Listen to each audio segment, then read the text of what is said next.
Hey everyone, just got out of the movie Hokum. If you haven't heard of it, it's a horror movie, and it's starring Adam Scott. You know him from, Severance or Step Brothers. He's this writer. He's to himself. He has kind of a traumatic past. So he's kind of just taking it out on the world. He's kind of upset with the world. And it's interesting to see them. Usually you want to root on the protagonist. You don't want them to die.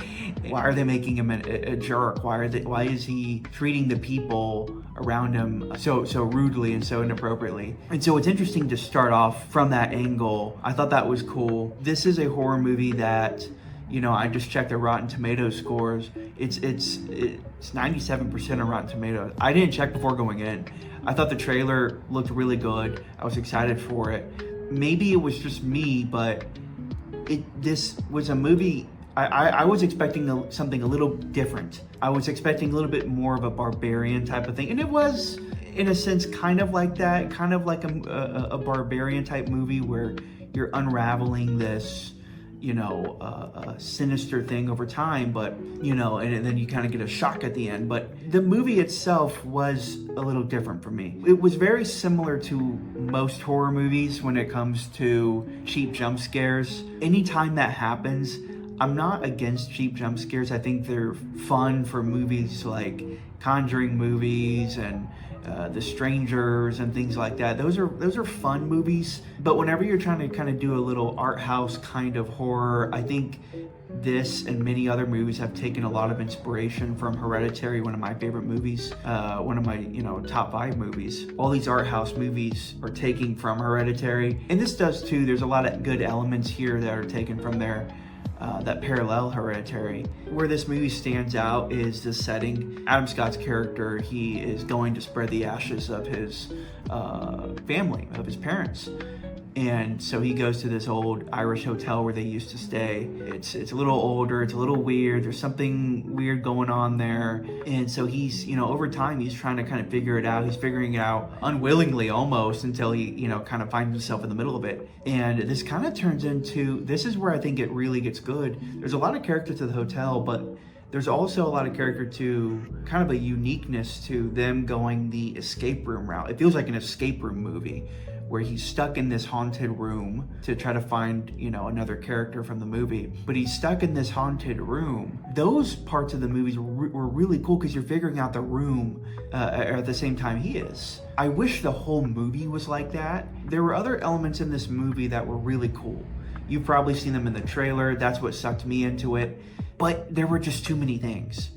And I'm trying to stay out of spoilers, but there are certain characters that I'm like, that could have been the big reveal. That we could have put more time into this angle. There's just different elements in this movie where it's like, that's a cool movie, that's a cool movie, this is a cool movie, and they're all kind of mashed into one. So you don't really get enough time to really appreciate any of them. This could have been a way better movie if they did. I think this could have been a way better movie if it almost feels like they had multiple writers kind of clashing on this. And so they kind of just said, just throw all of it in there. It does leave a lot of things unexplained because there's so many things going on. There's so many storylines going on. There's so many different ideas that are introduced that aren't really executed well. They're kind of forgotten about. And then obviously, there's the cheap jump scares, and there's also the let's hide behind the chainsaw kind of thinking. Why don't you just do this? Why don't you just go here? Why don't you just watch out for this person? So they make kind of boneheaded decisions in this, and that hurts movies, especially horror movies that are trying to take themselves seriously.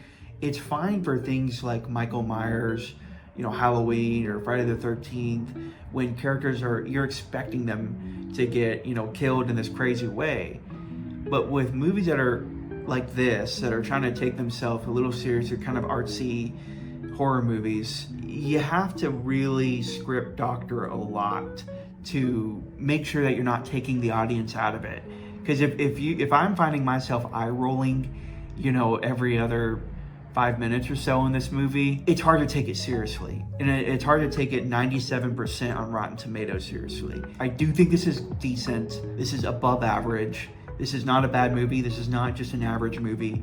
but I think it's just barely above. I think it could have been way better. I wouldn't call it a good movie. It's just above average. I think it's a good watch. You don't really have much else to watch.